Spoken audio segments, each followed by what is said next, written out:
12 ERG-fast boats, 1 US destroyer. 9 minutes, that is the whole story. But the 9 minutes matter more than anything else happening in the Gulf of Oman right now. What unfolded out there between a ragged Iranian swarm and a single Arleigh Burke hull is the clearest picture in years of where the line sits, what it costs to cross it, and why Tehran keeps sending boats it knows will not come back.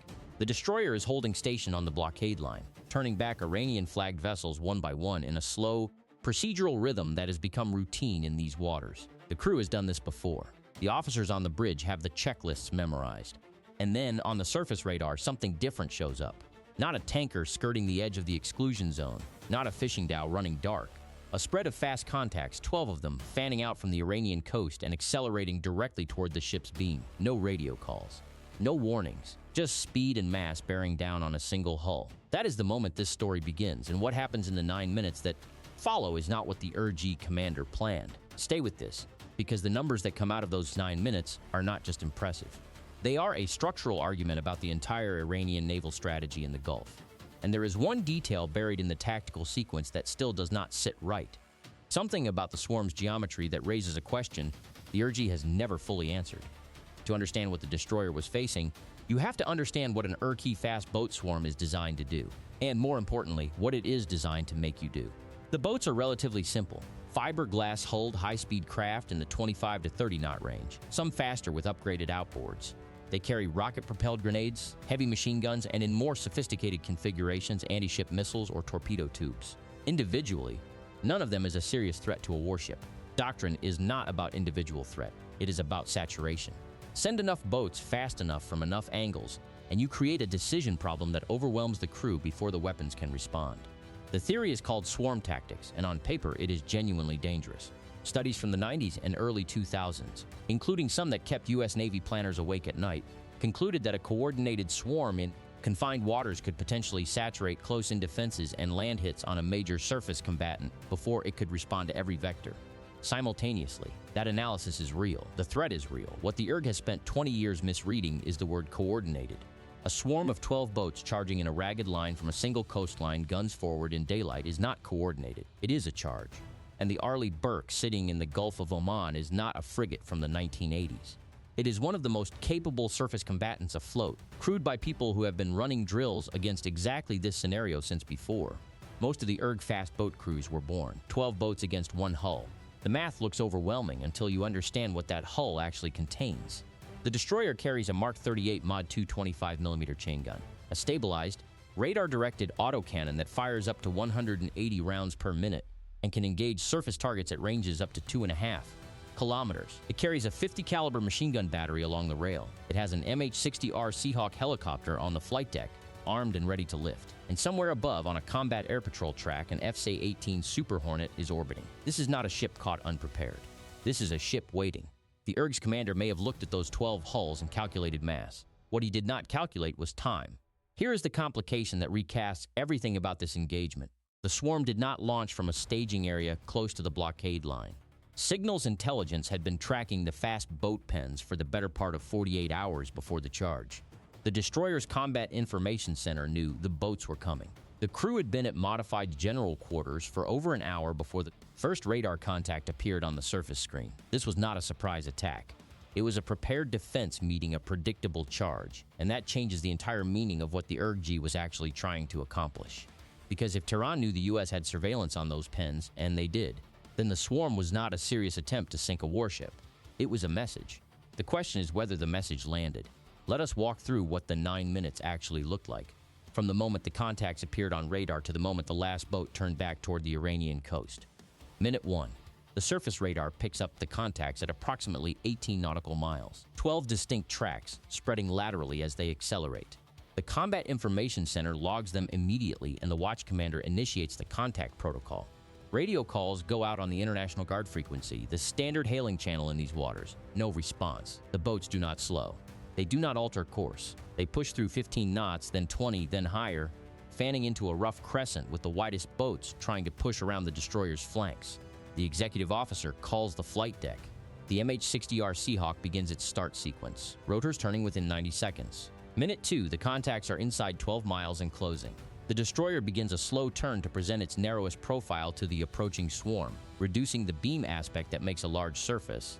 combatant vulnerable to simultaneous fire from multiple angles. This is standard doctrine, and it is the first move the IRGC commander should have anticipated. The turn complicates the flank approach the outermost boats are trying to execute. They adjust pushing harder to maintain their angular position, which costs them formation coherence. The crescent begins to compress. Minute 3, the MH-60R lifts from the flight deck and banks immediately to the south, away from the approaching swarm. This is not a retreat, it is positioning. The helicopter is going wide to come around on the swarm's exposed flank, where the boats have no angle on its approach and where it can bring door gun fire without risk of blue-on-blue geometry with the destroyer's own weapons. The pilot is flying a textbook envelopment while the boats are still focused on the hull in front of them. Minute 4. The lead boat in the IRGC formation is now inside 3 miles. At this range, the crew on the destroyer's bridge can see it clearly. A dark fiberglass hull with a heavy machine gun mounted forward, running at speed with a white wake behind it. Behind the lead boat, the rest of the swarm is stacking up in an irregular cluster. The coordinated spread they started with has partially collapsed. Boats on the flanks are falling behind because the destroyer's turn changed the geometry of their approach, the compressions working in the defender's favor. The Mark 38 chain gun rotates to track the lead boat. What most people do not understand about the Mark 38 is that it is not primarily an anti-missile system. It was designed and refined as a surface-to-surface weapon, specifically for this scenario. The radar fire control system can track a small, fast-moving surface target, compute a firing solution, and walk rounds onto a target with a precision that manual gun crews cannot match. At 2.5 kilometers, the dispersion of the 25mm rounds is tight enough to place multiple hits on a fiberglass hull in a single burst. Minute 5. The warning shot goes first, not into the boat, but across its bow, close enough that the tracer rounds are unmistakable. A burst of 6 to 8 rounds walks across the water 50 meters ahead of the lead boat's course. This is doctrine. The rules of engagement require warning before engagement, and the warning is the most visible possible signal. A chain of bright tracer fire cutting across the water at over 800 meters per second. There is no ambiguity about what it means. The lead boat does not stop, it slows, it hesitates. For approximately 12 seconds, the throttle backs off and the bow drops. The boat is not charging anymore. It is hovering at the edge of the warning shot's geometry, and the boats behind it are bunching up because the lead has reduced speed without signaling. The formation, already compressed, becomes a cluster. This is the moment the MH-60R arrives. Minute 6. The Seahawk comes in from the south-southwest at low altitude, below the horizon line from the boat's perspective until it is already inside a kilometer. The door gunner opens up with a belt-fed M240 machine gun, walking fire across the water to the left of the cluster's rear boats. Not into them, alongside them. The helicopter is running the same warning maneuver as the chain gun, but from the opposite axis. Suddenly, the boats in the rear of the swarm have fire in front of them from the destroyer and fire alongside them from the helicopter. The flanking boats trying to push around the destroyer are now bracketed. For 6 minutes, the IRGC swarm has pushed forward, absorbed warnings, and held its course. The boats are inside 2 miles of a US destroyer. The next shot is not a warning. And somewhere in the decision chain on one of those 12 boats, or in a command post on the Iranian coast watching this unfold, someone has to make a call. The charge has reached the moment the whole plan was built around. Here is what actually happened. The lead boat turned, not immediately, not cleanly. The surface radar showed a hesitation, a partial turn, a wavering that lasted another 45 seconds before the throttle came back. Up and the bow swung toward the coast, but it turned, and when the lead turned, the boats behind it lost their tactical anchor. The crescent formation, already compressed and partially incoherent, began to dissolve from the inside out. Minute 7. The 2 outermost boats on the destroyer's starboard flank are still pushing.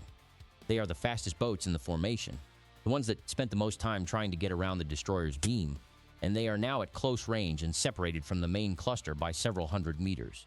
They do not turn with the lead. This is the moment, the gap between what the doctrine says and what the boats actually do, where the engagement becomes tactical rather than theatrical. The Mark 38 shifts to the closer of the 2 flanking boats. The fire control radar locks. What happens next takes less than 4 seconds. A burst of 25mm rounds connects with the hull at roughly 800 meters, well inside the weapon's effective range. The engine bay takes multiple hits. The boat stops moving forward. It does not explode dramatically. It sits in the water, dead, with smoke rising from the stern. The second flanking boat, watching this from approximately 300 meters away, turns immediately. Minute 8. The MH-60R is now running parallel to the retreating swarm's right flank, maintaining pressure without engaging further. The boats are running. Not all of them cleanly. The cluster that bunched up in the center of the formation is sorting itself out in a chaos of competing throttles and no clear formation lead, and 2 of the boats are slower than the rest, visibly struggling. One of them may have taken fragments from the chain gun's warning bursts. It is falling behind. The second boat dead in the water, the flanking boat, is drifting. Its crew is visible on deck. They are not a threat. The destroyer does not engage further. Minute 9. An FC-18 Super Hornet comes in low. This is the moment the swarm breaks. Not the chain gun burst, not the helicopter, but the sound and sight of an FCA-18 Super Hornet at low altitude screaming across the rear of the retreating formation at over 500 knots. The Super Hornet does not fire. It does not need to. A 30,000-pound strike aircraft at wave-top height over a cluster of fiberglass, fast boats is not an attack. It is a demonstration. The message it sends to every boat in that formation is not "you are being engaged." It is "we have assets you cannot see, cannot outrun, and cannot survive." The last boats in the swarm scatter. Not a coordinated withdrawal, a rout. Boats peeling off in different directions, throttles pinned, running for the coast on whatever heading clears them from the destroyer's radar picture fastest. The blockade line holds. 2 boats are in the water, one dead from chain gun fire, one apparently with mechanical damage. The rest are gone. 9 minutes. From first radar contact to broken swarm. Now, let us talk about what the IRGC actually accomplished, because this is where the analysis gets complicated and where the honest answer is harder than the headline. The charge failed. That part is unambiguous. 12 boats were sent against a single destroyer, and the result was 2 boats dead in the water, 0 hits on the U.S. hull, 0 casualties on the American side, and the blockade still standing when the last Iranian fast boat disappeared over the horizon. By any tactical measure, this was a defeat. But here is the take that is going to get some pushback.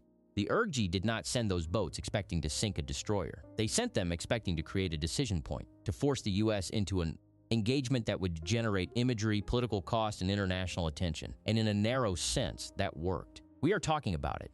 Whatever footage reaches open sources will circulate. Tehran can claim its forces challenged the U.S. blockade directly.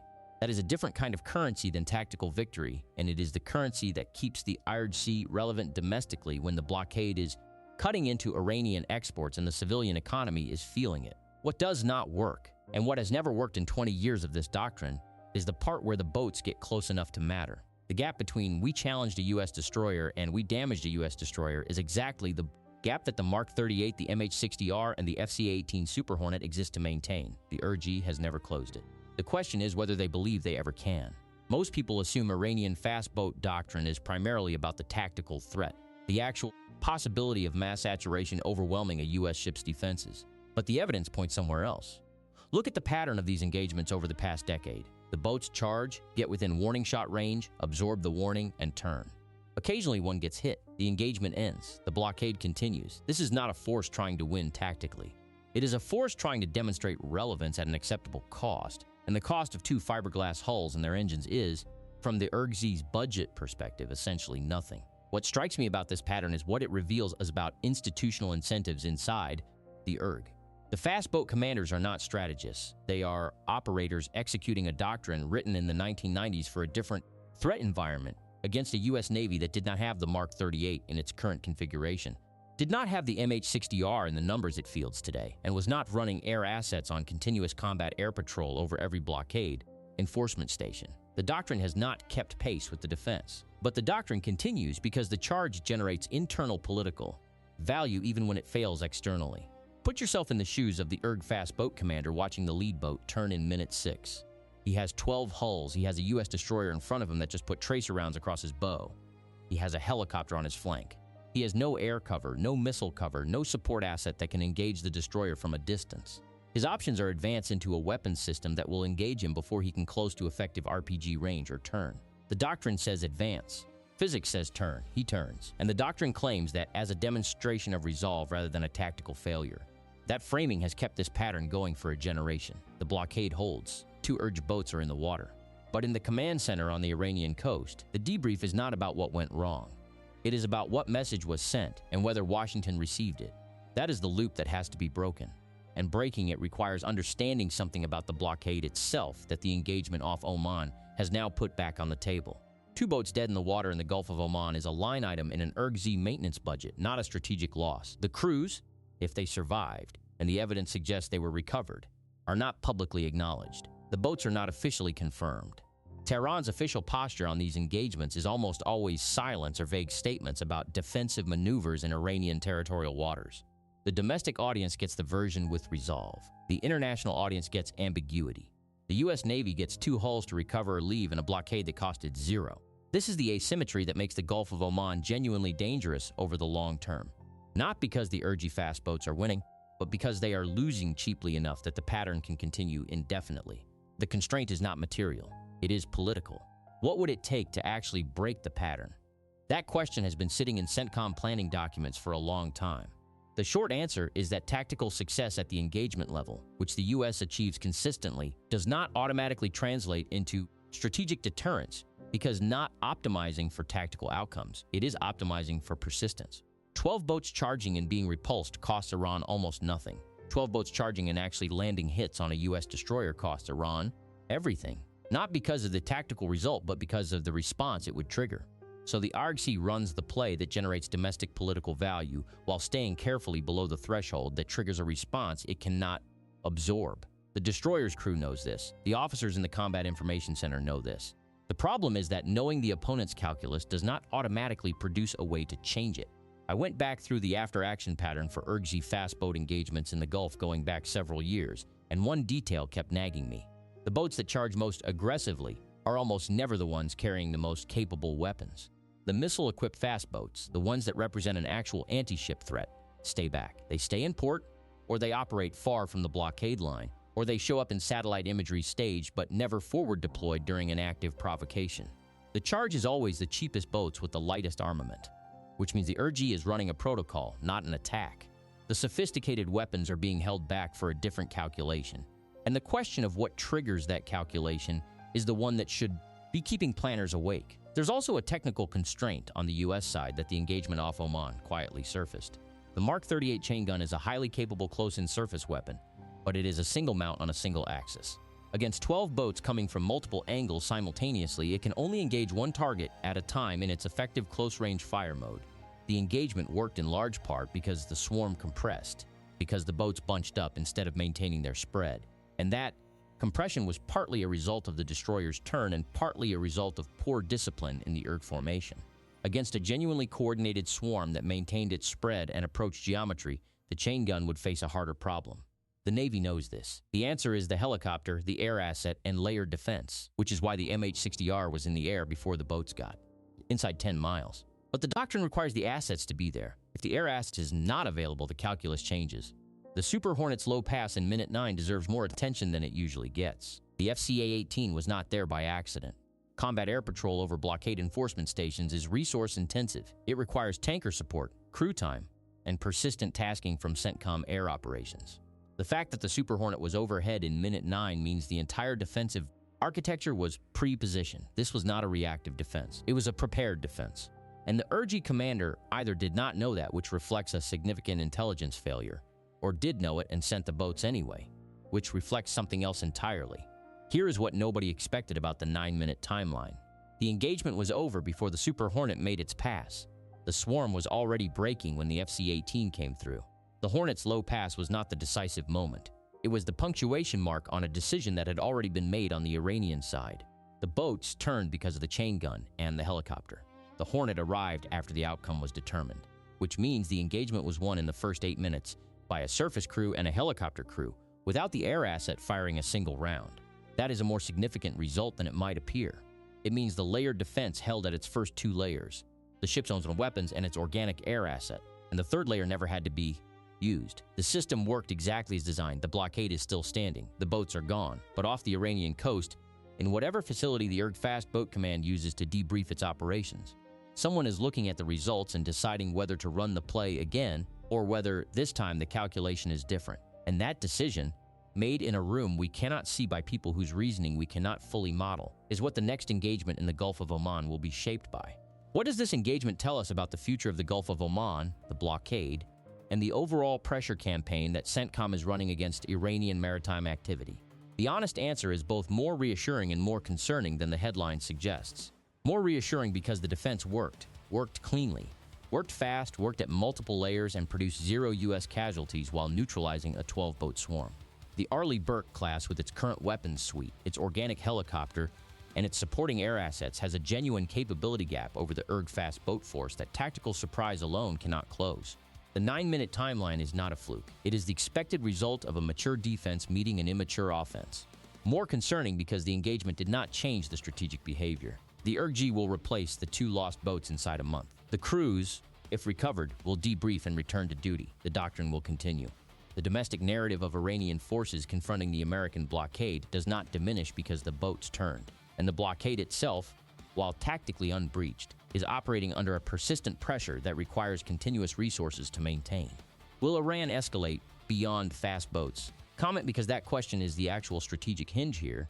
An audience read on this splits roughly down the middle every time. What history suggests is that the IRGC escalates when the cost-benefit of the current approach shifts, when fast boat probes stop generating domestic political value, or when the blockade starts producing economic pressure severe enough that the political leadership in Tehran decides the risk calculus for a more serious engagement has changed. That threshold has not been reached, but it is not infinitely far away. The line in the Gulf of Oman held on this day. 12 boats against 1 destroyer, 9 minutes, 2 hulls dead in the water, and a blockade still standing. The Mark 38 chain gun, the MH-60R Seahawk, and the FCA-18 Super Hornet performed exactly as they were designed to, and the crew of the Arleigh Burke demonstrated the kind of disciplined, layered response that separates a provocative charge from an actual crisis.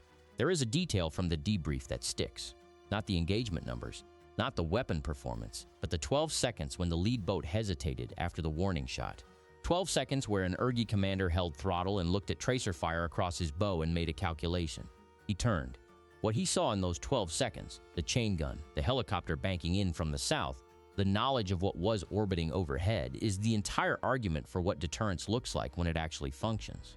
Deterrence is not the absence of provocation. It is a response so certain, so immediate, and so overwhelming in the right dimension that the aggressor's calculus breaks before the trigger is pulled. That is what 9 minutes in the Gulf of Oman looked like. The question, and it is a real one, is how long that calculus holds when the political pressure in Tehran keeps rising and the fast boats and the pens are getting cheaper and the men to crew them are not. 1 destroyer, 12 boats, a blockade line drawn in open water. If you want to understand what the next provocation in the Gulf looks like and whether the response stays at 9 minutes or becomes something else entirely, stay with us for the next one. We are not done with Oman.